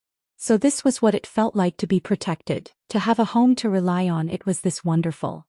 The breeze in the courtyard gently stirred the potato seedlings I had planted in the imperial garden. Their tender green shoots were full of vitality. These past few days, Shen Yan had been sneaking off with motes to the study, muttering about something. When I asked what he was busy with, he only smiled and ruffled my hair, saying he was preparing a surprise for me. Only later did I learn that for my title bestowal ceremony, he had ignored all the old rules of the Marquis Manor. Even the emperor had teased him, saying he was more anxious about his wife's ceremony than morning court. I found it amusing. He had already treated me so well, why go to such lengths? On the day of the ceremony, the Marquis Manor was bustling from noon onward. Xunyang brought me a set of ceremonial robes. It was not the usual heavy phoenix crown and elaborate accessories. Gown cut from snow-white brocade that felt soft as a cloud. The hem was embroidered with pale blue daffodils and winding vines, the very image of the moment I was born. Tiny pearls adorned the collar and cuffs, sparkling yet never cumbersome. "This was altered by order of the heir apparent," Shen Yan said as he came over to adjust my collar. His fingertips carried a trace of warmth. "You don't like anything constricting, so I made sure it followed etiquette while remaining comfortable." I lowered my head and touched the daffodils on the hem. Suddenly, remembering how I had squatted on the ground in my red wedding veil on our wedding day, I couldn't help smiling. This was far more beautiful and far more comfortable. The Marchioness stood to one side, watching me with gentle eyes that no longer held any trace of the displeasure from before. She personally took a golden hairpin inlaid with kingfisher feathers, its tip shaped like a tiny rice sprout, and carefully pinned it into my hair. "Ah Yao, from now on you are the commandery princess personally conferred by His Majesty. No one will dare look down on you again." I nodded, my heart filled with warmth. When the auspicious hour arrived, the procession set out from the Marquis Manor. The line of carriages and attendants stretched long into the distance. Commoners lined both sides of the road, craning their necks to watch. Inside the sedan, I occasionally lifted the curtain for a peek and heard people whispering, So this is the Heian commandery princess who saved the heir apparent with turnip soup. She looks so refined and graceful, truly wise and virtuous. The old mockery about a country bumpkin marrying a sickly heir had long since been forgotten. I paid the chatter little mind. I only thought the swaying sedan was far less steady than sitting on the ridge of a field. The title bestowal ceremony was held in the Hall of Literary Splendor. The Minister of Rights stood at the center holding a gleaming golden imperial decree. It was the emperor's personal edict, carrying the mandate of heaven. The decree read, "The heir consort of the Marquis Manor, Yao, is honest and wise, pure of heart and gentle of nature. She aided others in their hour of need with the kindness of grass and trees, and secured her livelihood through the wisdom of cultivation. We greatly commend such virtue and hereby confer upon her the title of Heian commandery princess. She shall enjoy the salary and privileges of the 4th rank. And the 100 mu of fertile fields west of the imperial flower garden shall belong to her in perpetuity." I didn't fully understand all the elegant phrasing, but I remembered clearly the words Heian commandery princess and 100 mu in the imperial flower garden. Inside I was secretly ecstatic. I could plant so many potatoes, turnips and strawberries. Following the etiquette Shen Yan had taught me beforehand, I kowtowed in gratitude. When I rose and looked up, I saw Shen Yan standing to one side, his eyes shining as he gazed at me. The smile in his eyes was warmer than the sunlight outside the hall. After the ceremony came the banquet. Shen Yan had specially arranged it on the open ground in the imperial flower garden, with tables and chairs set not far from my vegetable fields. The moment I sat down, I smiled. The entire spread consisted of my favorite dishes: strawberry preserves, emerald dumplings made with cabbage, and fragrant roasted sweet potatoes. Shen Yan really did remember everything I loved. The eldest princess raised her wine cup and came over with a teasing laugh. "Heian commandery princess, this banquet of yours suits this palace, tastes even better than the imperial kitchen." Several madams nearby crowded around, asking me for vegetable growing tips. No one mentioned the country bumpkin girl anymore. Every eye was filled with admiration. I honestly told them they had to till the soil well, give the plants plenty of sunlight, and use chicken manure for fertilizer. They listened attentively and even took out paper and brushes to write everything down, leaving me a little embarrassed. While we were talking, I caught sight of my white geese waddling proudly in the distance, necks held high with an air of dignity. Mozi followed them carefully, afraid they might charge into the banquet and disturb the guests. A few chicks kept in baskets by the maids pecked at grain on the ground, making the madams burst into laughter. Even the commandery princess's poultry are so intelligent. My geese and chickens had arrived too. My eyes lit up. I grabbed Shen Yan's hand and pulled him over. He smiled and walked with me, his steps slow and measured. "They are your family, so of course, they should witness your happy day." He paused, his voice turning solemn as if afraid the wind might carry the words away. "Yao, that marriage for good fortune back then was false. Meeting you was the truth. If not for you, I would still be trapped in cold poison and schemes, living like a withered tree. You brought the breath of the earth into the Marquis Manor, reviving this once dead courtyard and giving me new life and a real home." He continued, "Today's title bestowal ceremony is not to curry favor with others. I want the entire capital to know that you are my one and only wife in this life, the person who holds my heart." I stopped walking and turned to look at him. Sunlight gilded the strands of his hair. In his eyes I saw only tenderness and resolve. He was no longer the frail, sickly locust tree youth from the beginning. I remembered how he had let me uproot flowers to plant vegetables. How he had shielded me in front of the Marchioness. How he had taken my hand and called me his lifesaver. My eyes suddenly grew hot. I reached out and wrapped my arms around his, burying my face against his sleeve. "I don't need others to know, I only need you to understand. I like planting vegetables, like watching the seedlings grow tall, like being with you as we watch the land, writing characters on chicken coops, raising our geese and chickens, and living these peaceful yet lively days together." Shen Yan gently patted my back, his laughter soft. "All right, everything will be as you wish. After court each day I'll come plant fields with you. Whatever you want to grow, we'll grow it. I will protect you, protect your geese and chickens, and protect our home." When the banquet ended, dusk had fallen. The afterglow bathed the imperial garden fields. The potato seedlings I had planted stood tall and straight, dewdrops sparkling on their leaves like tiny stars. I picked the ripest strawberry and held it to Shen Yan's lips. "Try it, see if the one I just picked is sweet." Shen Yan took a bite, the sweetness melted across his tongue. He lowered his head and placed a gentle kiss on my forehead.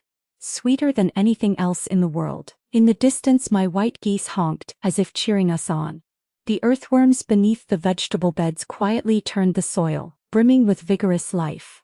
The night breeze carried the fresh scent of grass and the rich aroma of rice and soup, wrapping around us and filling the heart with peace. I knew this grand title bestowal ceremony was not an ending, but the beginning of countless beautiful days yet to come for Shen Yan and me. After the ceremony, the rear courtyard of the Marquis Manor, the Imperial Flower Garden, and my Heian shop all became the liveliest places in the capital. The garden fields I tended were orderly and thriving. Fresh potatoes and turnips were harvested in wave after wave, strawberries picked in batch after batch, all delivered to the shop. Business in fresh produce had already been booming, now orders stretched into the following month. I was hardly idle. Besides overseeing the 2 gardens and the shop's operations, I kept thinking of practical new ideas. Previously I had used mountain ginseng roots to make turnip soup and saved Shen Yan. Regular customers often mentioned that during seasonal changes they caught colds or lost their appetites and wanted mild foods to nourish themselves. I remembered the village elders saying every plant had its own spirit. Some herbs quenched thirst, some flowers detoxified. Surely there were combinations that could treat minor ailments. Following the methods the wild plants had taught me, I mixed perilla leaves and fresh ginger with rice to make porridge that could dispel cold and warm the body. I dried flowers and herbs, combined them with rock sugar, and brewed teas that cleared heat and reduced inflammation. I first tested these medicinal dishes inside the Marquis Manor. Shen Yan said they left him feeling refreshed, and the servants who caught colds recovered quickly after 2 bowls. Seeing the good results, I decided to introduce these medicinal meals to the shop so more people could enjoy them. I set aside a corner of the Heian vegetable garden as a medicinal counter.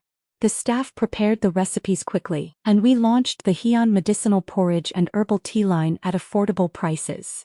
They sold out every day the moment they were ready. The palace placed bulk orders for the ingredients perilla, ginger, and the teas. Even the Empress remarked that they left one feeling clearer and more refreshed than the Imperial Pharmacy's own medicinal foods. Business at the shop flourished more than ever. One day Shen Yan returned from court, but, instead of heading straight to the vegetable beds as usual, he went directly to the martial training ground. I had just finished portioning out the freshly made perilla ginger porridge at the shop, the best-selling item, always in short supply, and carried a warm bowl over for him. From afar I saw him in light training clothes, drawing his bow and releasing an arrow that struck the bullseye dead center. Sunlight fell across his figure, his back was straight, his complexion healthy and glowing. There was no trace left of the sickly appearance he once had. "Shen Yan," I called, offering him the bowl. "This is the perilla ginger porridge I just made for the shop. It dispels cold perfect after your training." He set down the bow, took the bowl, and drained it in one go. A smile tugged at the corner of his mouth. "Ayao's cooking is even more effective than the Imperial Kitchen's tonics." I scratched my head, glancing at his now firm biceps. "Eat more things grown from the earth and spend more time in the sun. Naturally you'll grow strong. Later I'll plant some soybeans for you. Once they're ready I can make soy milk. It's even more nourishing. When we harvest I'll add a soy milk counter to the shop too. Everyone will love it." He reached out and ruffled my hair, his eyes full of tenderness. "All right, I'll listen to you. My Ayao doesn't just know how to farm and run a shop, she's become a divine doctor too." Not long after he said those words, an imperial decree arrived from the palace. The Empress had heard of my skill with flowers and herbs, and specially summoned me to the palace to teach her a few techniques. The Marchioness hurriedly helped me dress, and stuffed my sleeves full of flower seeds, repeatedly urging me to speak many pleasant words. But when I reached the Empress's palace, I discovered she did not actually want to learn about growing flowers. Several prized peonies, cultivated by the palace's master gardener, had withered, and she had been losing sleep over them. The Empress took my hand and pointed at the drooping peonies with a sigh. "Heian Commandery Princess, these flowers have never lacked water or fertilizer, why won't they live?" I crouched down and loosened the soil in the pot. The soil is packed too tightly. The roots can't breathe. I looked up at her. Your Majesty, the soil mustn't be pressed down too hard. It needs to breathe, just like when you plant cabbages. Loosen it so sunlight can reach deep and the roots can grow strong. Loosen the soil? The palace gardener protested that peonies were precious and the earth must not be disturbed casually. Flowers and people are the same, I said, picking up my small trowel and working the soil loose. No matter how noble they are, they still need to connect with the earth. Only then can they stand firm against wind and rain. The Empress watched intently, then rolled up her own sleeves and joined me in loosening the soil. The palace maids turned pale with fright, but the Empress only laughed brightly. What the Heian commandery princess says makes perfect sense. Loosening the soil is far more practical than listening to those mystical instructions from the flower masters. A few days after returning from the palace, a young man named Afu came to the Marquis Manor seeking employment.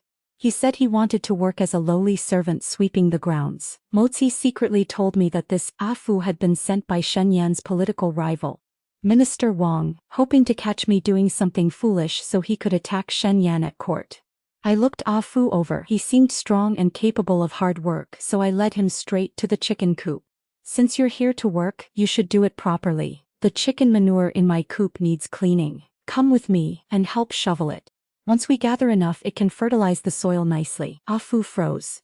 He clearly hadn't expected a commandery princess to assign him such dirty labor. His face showed clear reluctance. Commandery princess, I came to sweep, not to shovel manure. The pungent smell hit him and his face turned green. I handed him an iron shovel. Is any work beneath you? Look how well my vegetables are growing, all thanks to this chicken manure. Hard work makes the body strong and the heart steady. Without waiting for his answer, I started shoveling myself. Left with no choice, Afu gritted his teeth and followed. The task looked simple but was exhausting. Under the blazing sun, he sweated profusely and could barely straighten his back. While we worked, I spoke to him. See, these earthworms love rich soil, which proves the manure is excellent. People are the same. You have to be steady and honest. Don't always think about taking shortcuts. By the end of the day, Afu lay sprawled on the ridge, too exhausted to speak. At dusk, Shen Yan arrived. Seeing Afu repeatedly kowtowing toward me, he said, Commandery princess, I was wrong. I came to the manor with impure intentions, sent by others to look for things I shouldn't. But after watching you plant fields and run the shop every day, I see you are genuinely kind-hearted and more upright than anyone. I swear from now on I will work honestly and never cause trouble again. I smiled and handed him a piece of roasted sweet potato. It's all right. As long as you're willing to work hard, everyone can be a good person. From now on, just stay at the manor and help deliver vegetables to the shop. It's far more relaxing than scheming. Afu accepted the sweet potato, eyes reddening as he nodded. Thank you, Commandery Princess. I will definitely work hard from now on. Shen Yan came up behind me, gently wrapping his arms around my waist, his voice full of laughter. My wife truly possesses great wisdom that appears as foolishness. A few words and one shovel of manure were enough to win a man's loyalty. I took a bite of the sweet roasted potato, its sweetness filling my mouth. Great wisdom that looks like foolishness? I just think idle people tend to plot evil. When everyone stays busy watching seedlings grow tall, the vegetable shop thriving, who has the energy left to think about harming others? He chuckled softly, leaned down and kissed my forehead. Very well. In the future, this vegetable garden of yours, already the most famous in the capital, will become even livelier. Don't you think so? Sure enough, within days more people came begging to work at the manor, saying they wanted to learn vegetable farming and medicinal recipes from me. I divided them into groups. Some tilled soil, watered crops and raised chickens. Others with nimble hands stayed at the shop to serve customers and package the medicinal teas. Both the rear courtyard of the Marquis Manor and the shop buzzed with cheerful voices and laughter everywhere. The potatoes in the imperial garden had just been harvested. I squatted on the ridge picking through the leftover stalks, preparing the soil to plant winter wheat. It could be made into wheat cakes for Shen Yan, and the shop could add new products like wheat flour and dried rations to be popular. Mochi came running over in a panic, his face grave. Young madam, the heir apparent has returned from court and his expression is off. It looks like something major has happened. My heart clenched. I had barely stood up when I saw Shen Yan striding toward us. He wore a pale brocade robe dusted with dirt, brows tightly furrowed. The usual gentleness in his eyes had been replaced by heavy gloom. He took my hand, his palm was cold. Tension edged his voice. The border troops' grain supplies have run short. The soldiers won't be able to hold out much longer. I have already volunteered. Tomorrow I will personally escort the grain shipment there. These words felt like a heavy stone pressing down on my heart. I gripped his hand tightly. He had only just recovered from his illness not long ago. The border pass was far away with bitterly cold weather. Blades and swords have no eyes. How could I let him go risk his life? Yet seeing the profound sense of loyalty to family and country shining in his eyes, I knew my attempts to dissuade him would be futile. I bit my lip, suppressing the unease in my heart. All right, I'll prepare things for you right away. The provisions for the journey need to be filling and long-lasting enough to withstand the harsh weather while also nourishing his strength.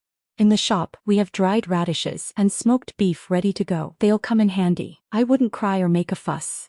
I knew Shen Yan's heart held his family and country dear, and I knew crying and fussing was useless. It was better to do something practical for him. That night, the lamp in the kitchen burned until dawn. I gathered every kind of dried provision stored in the shop, chopped them finely, mixed them with roasted wheat and millet flour, and added fragrant smoked meat. With a touch of honey and sesame oil, I shaped them into balls and pressed them firmly with a stone slab into compact dried rations. This way they took up little space, filled the stomach well, and carried the fresh aroma of vegetables far superior to ordinary military provisions. I also collected some sweet and sour dried wild fruits, packed them into small pouches, and tucked them into the corners of the supply cart. On the last night before his departure, I finally stepped out of the kitchen, holding a small plate of the freshly made dried rations. I brought a piece of the meat jerky to his mouth for him to try. It was salty, fragrant, chewy yet crisp, perfect for eating when hungry on the road. Shen Yan took a bite of the jerky. His eyes slowly reddened, his throat tightening as he could only utter two words. It's delicious. Don't make do with anything out there. No matter how busy you get, make sure to eat properly. I'll leave the shop in your care. Don't worry about me. When I saw him off at the city gates, the morning mist had yet to dissipate, and the banners at the entrance fluttered wildly in the wind. Shen Yan held my hand, his step slow and reluctant to part. This attachment is ours, Ah Yao. Wait for my return, and we'll plant new potatoes together and harvest the wheat. I'll never leave your side again. I took a small embroidered pouch from my bosom, the design featuring young rice sprouts, and pressed it into his palm. Inside was a plump, round seed. Shen Yan squeezed the pouch, his voice slightly hoarse. What is this? I looked up at him, my eyes stinging with warmth. This is a sunflower seed. It withstands drought and wind, possessing the strongest vitality. When you miss me, plant it in the soil. When it sprouts and blooms, that means I'm coming to bring you home. He clutched the pouch tightly, his fingertips trembling slightly. Lowering his head, he pressed a burning kiss to my forehead. All right, I'll wait for it to bloom. The longer I wait, the sooner I'll see you. Stay well in the Marquise Manor. Don't worry about me. Take good care of yourself and your vegetable fields. He gripped the pouch so hard his knuckles turned white. When he mounted his horse, he didn't even dare turn his head back, afraid that if he did, he would lose the will to leave. The months passed day by day. I tended the vegetable fields of the Marquise Manor and managed the business at Heian shop. Every day before dawn, I would go to the fields to harvest vegetables and deliver them to the shop. The days flowed peacefully as before, but the longing in my heart grew heavier with time. Mozi would occasionally bring back news from the border pass. Shen Yan shared the dried rations you made with the soldiers and officers. They all said it was much better than those hard dry meat flatbreads. Eating it gave them strength, and even the dizziness and ulcers that many used to suffer from gradually healed completely. The soldiers even joked that once the war ends, they would definitely visit Heian's vegetable garden in the capital to taste the fresh vegetables and medicinal dishes. In his letters, Shen Yan wrote that he had planted the sunflower seed in an empty plot beside the camp. No matter how exhausted he was after battling, he would go check on it every day, watching the tender sprout break through the earth, grow leaves, and send out shoots filled him with the hope that the war would end soon so he could return home and help me harvest that golden field of wheat. Hearing this made my heart melt with sweetness. Whenever I had free time, I would sit beside the vegetable beds and chat with the lush green wheat sprouts and the newly emerged vegetable shoots. It became my greatest source of comfort and joy. Little wheat sprouts, you must grow strong, all right? Tell Shen Yan for me how plump and juicy your young leaves are. When he returns to harvest the wheat, we'll surely fill an entire granary and grind it into flour to make his favorite wheat cakes. And these newly planted cabbages, I come every day to water you with well water and fertilize you with chicken manure so you'll grow tender and fresh. He always said my stir-fried cabbage was the most appetizing. I've saved the best plot of land for him. When he comes back, we'll harvest it fresh. I touched the moist soil in the field, my fingertips brushing against several young cabbage leaves. It felt as though Shen Yan could sense the same dampness. In this vegetable garden, every blade of grass and every plant carries my longing for you. It needs no wind to carry it or clouds to bear it. When you see that sunflower growing tall and facing the sun in the camp, you'll surely know that I am here guarding our home. Our home is waiting for you to return safely so we can water the vegetables together, harvest together, and admire the warm lamplight of the shop together. The wheat I planted had just begun to form ears. The green waves of grain rippled in the wind when news came from the border. Shen Yan had achieved great merits and was returning in triumph. Mochi ran back to report, his face flushed with excitement. Young madam, the heir apparent has won the battle. He'll return to the capital in a few days. His Majesty will personally welcome him at the city gates. Customers in the shop heard the news and came one after another to congratulate the heir apparent, saying they wanted to taste the special wheat cakes I made. I sat in the wheat field, my fingertips gliding over the plump ears of grain. My heart was as sweet as if soaked in honey. The days of tending the vegetable garden while waiting for his return, the long period of yearning, was finally about to come to an end. But my joy didn't last long before gossip from the streets and alleys reached the Marquis's manor. During the victory banquet, Princess Anli had set her sights on Shen Yan. She had immediately requested an imperial decree from His Majesty to marry him, saying that a meritorious minister should be paired with a noble daughter. A rustic wife from the countryside would be difficult to present in high society, and running a shop would only bring further loss of face. Once this news spread, the gossip in the streets and alleys increased dramatically. The servants in the Marquis manor no longer spoke with the same certainty as before and began whispering privately. Princess Anli was a commandery princess personally conferred by His Majesty. Her family background was illustrious, and her appearance was exceptional. This imperial decree would be hard to ignore. Although the young madam was capable managing the vegetable garden and shop with great skill, she was ultimately from a rural background. How could she compare to the princess's noble status? We wouldn't dare speculate. But if His Majesty bestows the marriage, it won't be easy for the heir apparent to refuse. However, the shop's entire business relies on the young madam. If the owner truly changes, this vegetable garden and shop would be such a pity. They spoke in lowered voices. Though I still performed my duties and greetings properly, I clearly saw the hesitation and scrutiny in their eyes. The Marquis madam was filled with worry. Whenever she spoke with me, her words always revolved around rules of propriety and maintaining face. Between the lines, she feared I would be pressured by imperial authority. In the end, she could only sigh. Ah Yao, you've been wronged. Wait a little longer until little Yan returns. Your shop is thriving and has brought honor to our Marquis manor. He has his own calculations in mind. I didn't take it to heart. I continued going to the fields and the shop to check the accounts as usual, doing whatever needed to be done.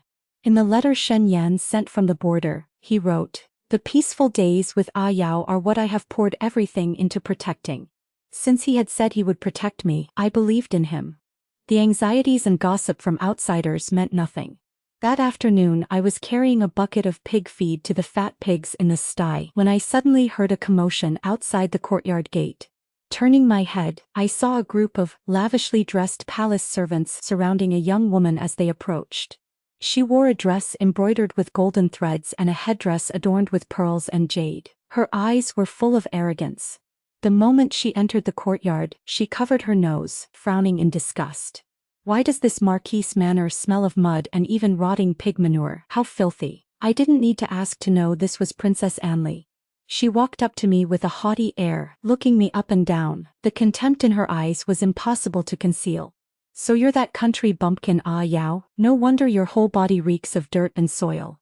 Brother Shen Yan is now a national hero of great honor and nobility. You are unworthy of him. If you know what's good for you, write a letter of divorce yourself. The princess will even grant you some silver so you can close that shabby little shop of yours and live a peaceful life. I was in the middle of pouring a scoop of pig feed into the trough. Hearing this, I nodded seriously and pointed at the pigs eating with gusto. The princess is right, pig manure does stink, but once composted, it can fertilize the soil, grow fragrant wheat, and fatten the pigs nicely. The braised pork in our shop is made from these very pigs and it sells out every single day. This smell of earth, this smell of manure, they are the true flavors that sustain us day after day. I don't find it unpleasant at all. The princess was stunned, clearly not expecting me to respond this way. Her face flushed red in an instant. You uncultured village woman are truly beyond reason. How could Brother Shen Yan possibly fall for someone like you? Then he has excellent taste. I stood up straight and dusted my hands. I know how to grow vegetables, how to make dried rations, how to cook the cabbage dishes he likes best, and how to protect this home together with him. Can the princess do any of those things? The princess trembled with fury from head to toe. Just as she was about to lash out, the familiar sound of footsteps came from outside the courtyard gate. I looked up. Shen Yan had returned. He hadn't even changed out of his armor yet. His iron plates were covered in sand and dust, but his bright eyes went straight to this pigsty. In his gaze there was no one else, only me. Princess Anli lit up with joy and was about to step forward to greet him when Shen Yan coldly avoided her. He strode to my side, reached out to gently wipe the mud from my cheek, his voice firm and allowing no refusal. If your majesty wishes to bestow a marriage, please forgive this subject for being unable to obey the decree. This subject already has a fierce wife. She is pure of heart and honest in nature. The smell of earth in this marquise manor and this heian garden are all her treasures, and they are also this subject's most cherished possessions. There is no room beside this subject for anyone else, nor for some noble imperial princess who looks down on honest, hard-working people. The words fierce wife left me stunned. I tugged at his sleeve, looking at him curiously. Shen Yan, am I your fierce wife? I didn't quarrel with anyone or bully others. I even managed the shop very well. He lowered his head, his eyes full of tender amusement. He pressed a burning kiss to my forehead, his voice soft and gentle as if it could drip with honey. You are not a fierce wife. You are the one I would give my entire life to protect. Without you, there would be no me as I am today, and no secure home like this one. Princess Anli stood to the side, her face turning deathly pale, then flushed, then pale again. She shot me a vicious glare, turned, and led her servants away in a fluster. Those who had been secretly watching the show completely fell silent. I looked at Shen Yan's weather-beaten face, and reached out to touch his armor. It was hard and still carried the chill of the borderlands. You must be hungry, right? I'll braise some pork for you and steam some wheat cakes, all your favorites. Shen Yan gripped my hand tightly, his smile making his eyes crinkle. Coming home to eat the meal Ah Yao makes is better than any delicacies from land or sea. The days passed like the vegetable beds in the courtyard, one layer after another. In the blink of an eye, several years had flown by, and I gave birth to a pair of dragon and phoenix twins. Our son, named Shenze, carried the solid breath of the earth and the 5 grains. Our daughter, named Shen Wan, resembled thriving plants and trees, just like the healthy sprouts growing vigorously in the garden. They were exactly like our thriving heian shop. The 2 children didn't inherit Shen's scholarly refinement. Instead, they took after me. From a young age, they loved rolling around in the vegetable fields, holding little hoes to learn tilling the soil from me, chasing crickets everywhere, and running to the shop to help deliver vegetables and greet customers. The servants all laughingly called them the little shopkeepers. Shen Yan specially set up a small study. At first the children didn't like going there. Shen Yan didn't force them. He would only teach them casually while working the soil together. In spring sow 1 grain, in autumn harvest 10,000. Or he would point at a crooked sprout and say, "Look, this sprout is growing crooked, it needs to be straightened." It's the same with people. Gradually, they began staying in the study for half an hour before running out to the busy vegetable garden. They learned the joy of farming without losing the essence of reading and studying. The marquise manor of years past had completely transformed into one of the most unique scenes in the capital. The front courtyard retained its dignified official air, while the rear courtyard had become a fragrant field garden. The entrance to Heian shop was busier than ever with constant streams of people and carriages. The vegetables I grew, the pickles I made, and the medicinal dishes I prepared were not only frequently requested by the palace, but also sought after by princes and nobles through their connections. The shop's business grew ever more stable, and we even opened branches specializing in dried provisions and medicinal packets. The days grew richer, but more than anything, they were filled with the aroma of cooking smoke throughout the courtyard, the laughter of children, the honking of geese, and the sound of Shen Yan's footsteps returning at dusk, blending harmoniously with the comforting scent of vegetables. Shen Yan later became the prime minister, though court affairs kept him extremely busy with his feet barely touching the ground. Everyone in the capital knew that this prime minister had one unbreakable habit. Every day after court, the first thing he did was change into coarse clothes. He would either dive into the back garden to help me or lend a hand at the shop. His skill at tilling soil became increasingly proficient. Watering and fertilizing posed no problem for him, and he was even quicker than Mo Si. When calculating accounts and packing goods at the shop, he was like a true shopkeeper, showing none of the imposing dignity of a prime minister. Sometimes, when Shen Ze and Shen Wan clung to him wanting to catch crickets, he would happily play with them. The solemn dignity he displayed daily at court completely vanished in the garden and shop, leaving only gentle tenderness filling his eyes. I remained the same as ever, liking to squat by the edge of the field, gazing at the sky, watching the clouds drift by, and seeing the sunlight illuminate the lush green vegetable beds. That noon, after I finished weeding the strawberries, I sat on a small wooden stool by the field, lost in thought. Suddenly, familiar footsteps came from behind.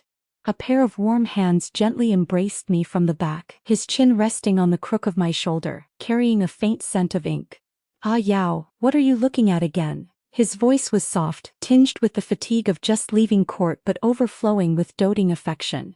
I pointed to a fluffy golden cloud floating in the sky. "Doesn't that cloud look like the braised pork we ate yesterday? So round and glistening with oil. Just looking at it makes you hungry." He chuckled softly, the vibration from his chest transmitting a wonderful warmth through his clothes. "It really does look exactly like it. Tonight we'll braise pork with the pickles you made, so Zhe and Wan can each have an extra 2 bowls of rice." Not far away, Shenzi was chasing Shenwan, holding up a cricket he had just caught and laughing heartily. A line of white geese waddled along the vegetable beds, occasionally stretching their necks and honking. The wind carried the fresh scent of vegetables across the garden, mixed with the sweet fragrance of strawberries and the earthy smell of soil. I leaned back into Shen Yan's embrace, my heart so warm it felt like it might overflow. Back then in the countryside I was the foolish village girl everyone laughed at, only able to look up at the sky and hope not to be bullied. Now I have land to farm, love to rely on, adorable children, someone to protect me for a lifetime, and a thriving vegetable shop that brings peace of mind. That country bumpkin girl who was once mocked by the entire capital had finally lived the exact life she wanted most. Not as some noble princess, not as the wife of the prime minister, just as Ayao Shen Yan's Ayao. The one who could tend the vegetable beds, watch her family smile, and live full, simple, contented days. A quiet life was simply like this, having the sky to gaze upon, someone to lean on, vegetables to grow, and a home to protect. That was the most beautiful scenery of a lifetime.